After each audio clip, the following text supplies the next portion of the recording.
Hello and welcome to Nightline with me, Nakia Basharuddin. The top stories. Datuk Sri Muhammad Hassan retains Rantau seat.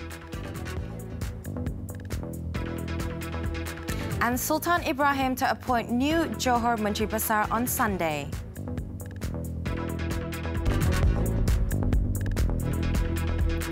Welcome. Barisan Nasional BN's Datuk Sri Muhammad Hassan has officially won the Rantau State constituency by-election, retaining his position as the opposition leader at the Negeri Sembilan State Assembly. He defeated Pakatan Harapan's Dr. S Raja with a majority of 4,510 votes. Dengan ini, saya mengisytiharkan bahawa Tok Mat dari Parti BN telah dipilih sebagai ahli Dewan Undangan Negeri bagi N27 Rantau. Sekian, terima kasih. In the four-cornered fight, Datuk Sri Muhammad, or fondly known as Tok Mat, garnered 10,397 votes, while Dr. Raja received 5,887 votes. Independents Muhammad Noor and Malarvizi each received only 79 and 83 votes. Election manager for the Rantau by-election, Muhammad Nijam Tajul Arus, made the official announcement at 8:45 p.m. on Saturday. According to data released by the Election Commission (EC), voter turnout was 79.3%. BN swept 13 of the 14 polling districts in Rantau, while PH only managed to retain one polling district in Bandar Ekar, a contrast to picking up half of the 14 polling districts in the 14th general election. In GE14, Tok Mat had won the seat uncontested after Dr. S Raja failed to submit his nomination form papers on May 5, 2018. Dr. S Raja, who is Rembau PKR deputy chief, then filed a petition on May 23 last year to disqualify the Election Commission (EC's) decision. On November 29th, Tok Mat filed an appeal but was rejected by the federal court, declaring his victory as null and void. Meanwhile, Datuk Sri Anwar Ibrahim, in his immediate response, said the defeat is a reminder to Pakatan Harapan leadership that it must address the people's concerns regarding the economy and cost of living. The PKR president, in a statement, however, stressed that the coalition would soon be able to rise above the loss and regain the people's support. Datuk Sri Anwar, who is also Port Dickson MP, added that his party accepted the results of the Rantau by-election, describing it as the people's decision. He also congratulated Datuk Sri Muhammad for the victory. The Rantau State constituency by-election this time witnessed a four-cornered fight between Pakatan Harapan's Dr. S Raja, Barisan Nasional's incumbent Datuk Sri Muhammad Hassan, and two independents, housewife R. Malarvizi and former lecturer Muhammad Nur Yassin. Anesthesiologist Dr. Raja cast his ballot at 8:35 a.m. at Sekolah Rendah Jenis Kebangsaan SRJK, Tamil Rantau, Negeri Sembilan. Candidates Datuk Sri Muhammad and Malarvizi did the same at Sekolah Jenis Kebangsaan Cina Chunghua, while Muhammad Noor could not vote as he is not registered in the constituency. Meanwhile, voter turnout for the Rantau by-election may have been satisfactory, but the poor discipline of candidates and their political parties are something else. Election Commission EC Chief Azhar Azizan Harun said election offences were committed in plain sight, which included the setting up of canvassing booths near voting centres, with supporters trying to fish for votes for their candidates within a 15-metre radius from polling centres. Dari segi disiplin calon-calon dan parti-parti politik itu bagi saya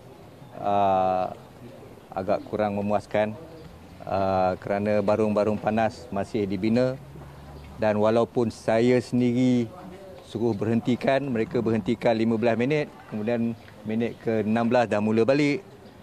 Saya kena warning 2 kali baru berhenti, tapi kemudian pun mula balik juga, dia pakai telefon check. Sedangkan semakan pengundi ini sebenarnya tak perlu lagi, kita dah hantar voters card, boleh disemak di website SPR. He also urged those with proof of candidates or their political parties canvassing for votes on polling day to step up and lodge a police report.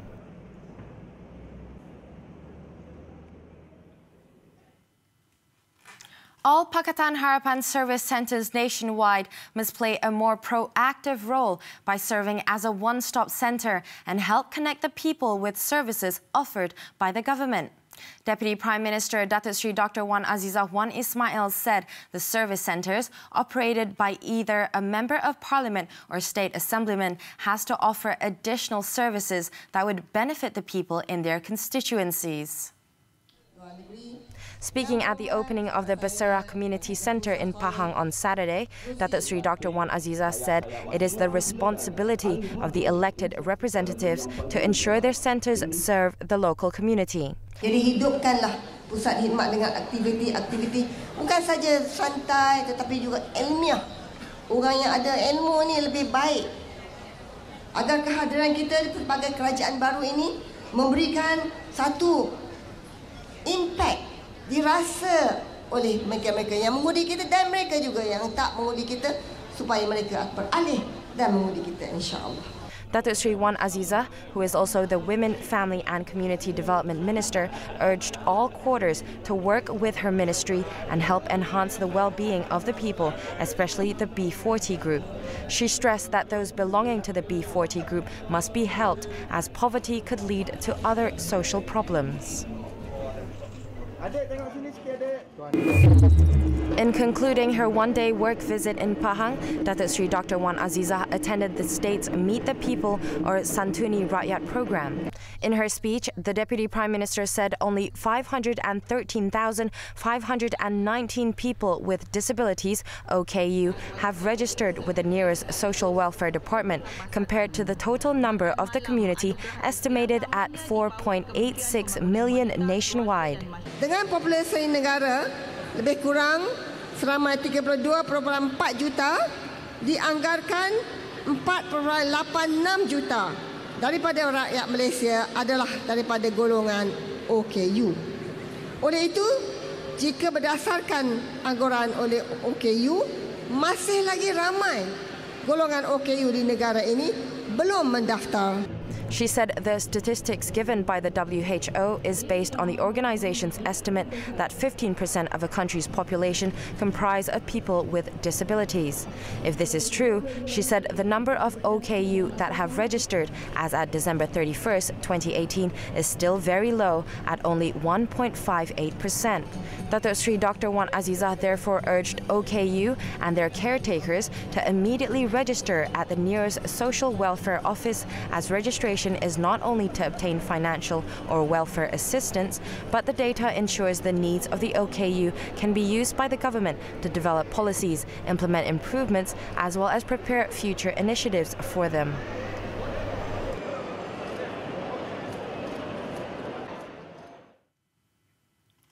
Johor ruler Sultan Ibrahim Ibni Almarhum Sultan Iskandar has accepted the resignation of Dato' Osman Sapian as Mentri Besar. In a statement, Johor State Secretary Dato' Azmi Rohani said His Majesty accepted the resignation letter at around 10 a.m. on Saturday. He said Sultan Ibrahim has also agreed to appoint the new Mentri Besar, and the ceremony will take place at Balai Mengadap in Istana Bukit Serene on Sunday. It is learnt that Bukit Kepong Assemblyman Dr. Sahruddin Jamal, who is from Parti Pribumi Bersatu Malaysia, is expected to be appointed as the 17th Johor Mentri Besar.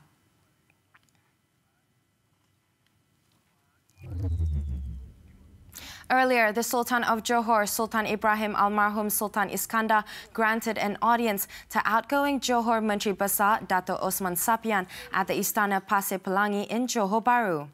During the meeting, which lasted about 50 minutes, Dato' Osman informed His Majesty about his resignation as the Mentri Besar. Also present was Johor State Secretary Dato' Azmi Rohani. At a media conference later, Dato' Osman said he did not regret resigning as Johor Mentri Besar. The Kumpas assemblyman also said that no one had forced him to resign. Despite helming the state for only 11 months, Dato' Osman stressed that he had managed to fulfill Pakatan Harapan's 100 days promises for Johor. Saya juga telah dapat melangsaikan hutang air kerajaan negeri kepada kerajaan Sekutuan sebanyak 334 juta yang telah pun tertangguh begitu lama. Di samping beberapa hutang-hutang lain yang telah dibuat oleh kerajaan dahulu, saya dapat selesaikan dengan sebaik mungkin. On his meeting with Sultan Ibrahim earlier, Dato' Osman said the Johor ruler had mentioned that he would impose certain conditions pertaining to the appointment of the new Johor Mentri Besar.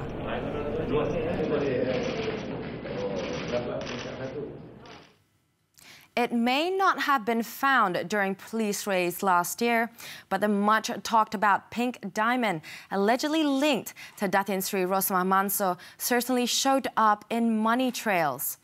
The $23 million or 95 million ringgit ring was indeed purchased using One Malaysia Development Berhad 1MDB funds.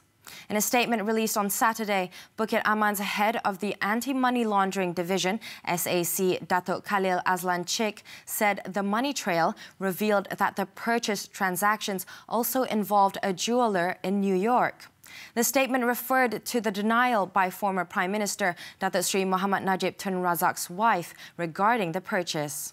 The past few days, social media has been abuzz about the alleged purchase of a necklace with a 22-carat pink diamond by Datin Sri Rosmah. Police raids carried out at residential properties of the couple around the city last year saw a haul of millions in cash of various denominations and jewellery running into the millions. Both of them are now facing a slew of corruption-related charges.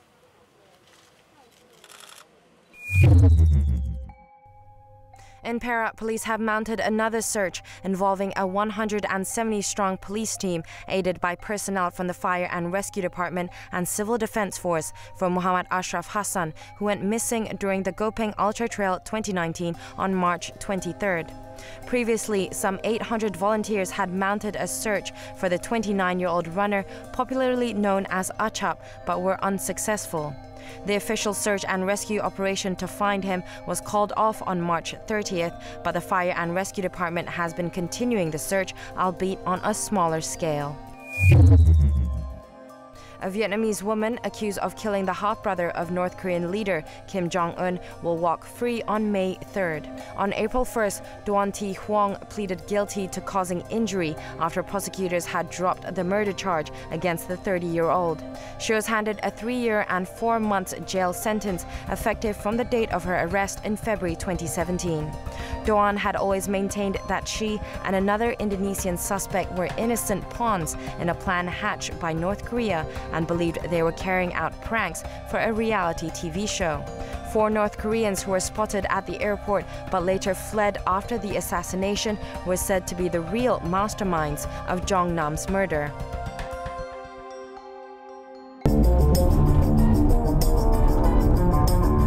Catch the auto segment every Friday on Nightline! Woo!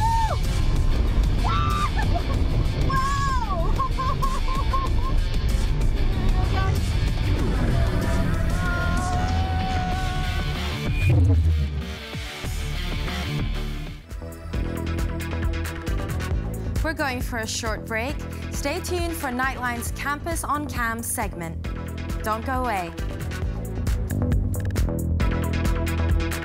Now it's time for our Campus on Cam COC segment, where we showcase videos and highlight details of events that take place at kindergartens, schools and universities sent to us by the public. You too can stand a chance to be on television, and all you have to do is email us your videos and the details to campusoncam@tv3.com.my. But before you do that, let's take a look at what we have for you.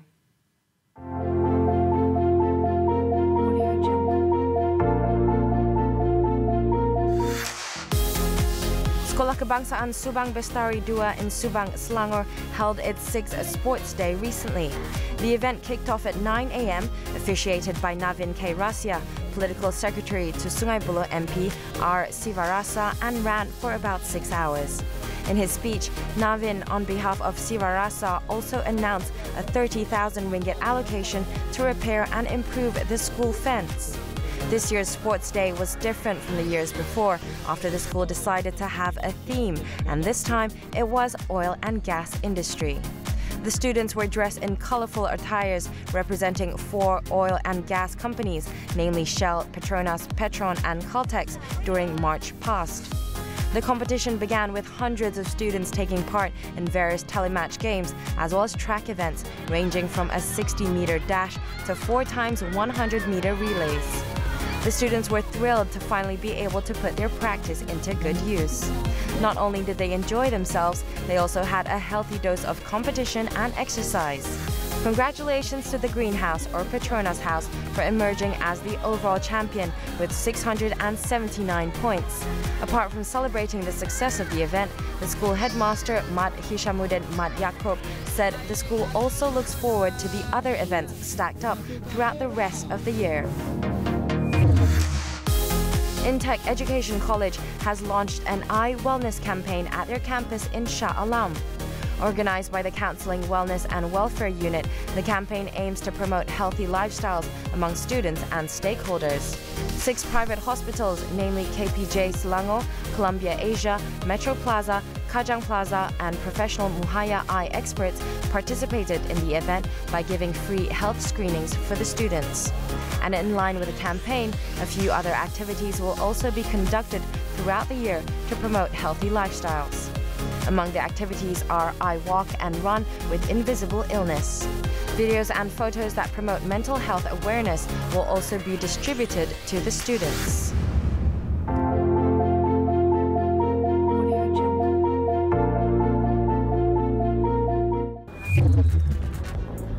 Still to come on Nightline, Trump, Kim tease 3rd North Korea summit.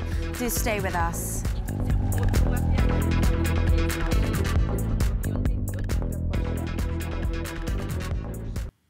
Welcome back. North Korean leader Kim Jong-un is willing to meet with U.S. President Donald Trump for a 3rd time, only if Washington comes to the table with the right attitude and mutually acceptable terms. In a speech to Pyongyang's rubber stamp parliament, Kim said the Hanoi meeting had made him question whether Washington is genuinely interested in improving its relations with Pyongyang. Kim also said he would wait until the end of the year for the U.S. to make a courageous decision on another meeting, after his most recent summit with Trump in Vietnam broke down and both sides left without an agreement. Washington has blamed the February deadlock on the North's demands for sanctions relief in return for limited nuclear disarmament, but Pyongyang said it had wanted only some of the measures eased. The latest development comes after Trump on Thursday said he was mulling a 3rd summit with Kim ahead of a meeting with his South Korean counterpart Moon Jae-in at the Oval Office, a move supported by Seoul.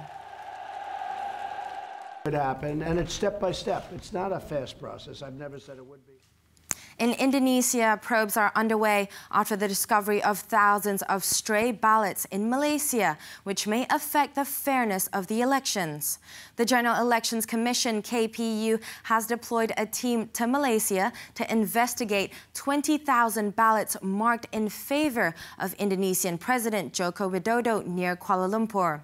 This follows the discovery after videos surfaced online showing people raiding an empty store in Selangor and unpacking several bags containing the said marked ballots, which the agency has yet to confirm the authenticity of the ballots. The Indonesian opposition has already issued a warning regarding court challenges and street protests over irregularities such as errors in birth dates and duplicate identification card numbers for some 17.5 million registered voters, making up nearly 10% of the electorate. More than 190 million Indonesians are set to cast a ballot in one of the world's biggest one-day elections on 17th April. After the breather, Dibble ends Australia's 23-year wait win to win the LTDL. We'll be right back.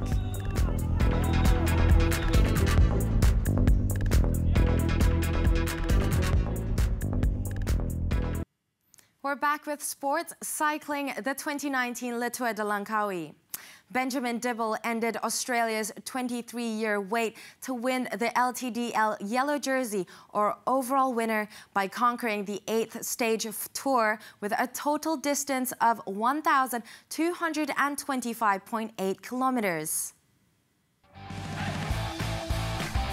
29-year-old Dibble from the Malaysian outfit Team Sapura Cycling, or TSC, topped the general classification with 29 hours, 15 minutes and 53 seconds, 50 seconds faster than second-place Keegan Swirlbo of Floyd's Pro Cycling after the last stage from Dataran Lang to Kua, flagged off by Prime Minister Tun Dr. Mahathir Mohamad.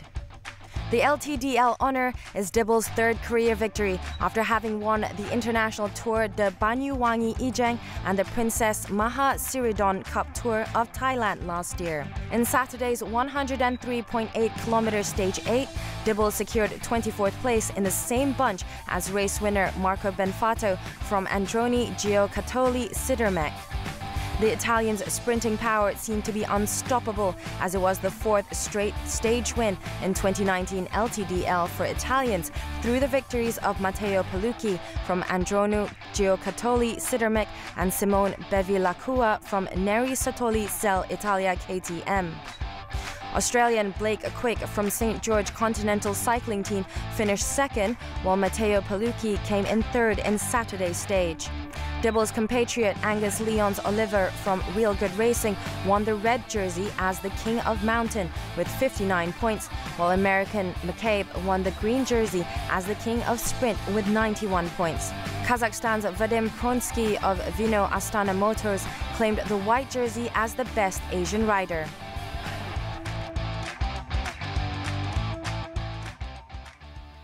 On to badminton, the 2019 Singapore Open. National mixed doubles shuttlers Tan Kiang Meng, Lai Peijing moved a step closer to grab their first title in 2 years after they advanced to the finals on Saturday. Playing against Indonesian pair Hafiz Faisal and Gloria Emmanuel Wijaya, the national duo won the first set 21-16 before losing 20-22 in the second set. Tan and Lai regained their momentum in the decider as they claimed a 22-20 win, closing the encounter in just over an hour. The national pair will next play against Dechapol Puavaranukroh and Sapsiri Te Ranatachai of Thailand.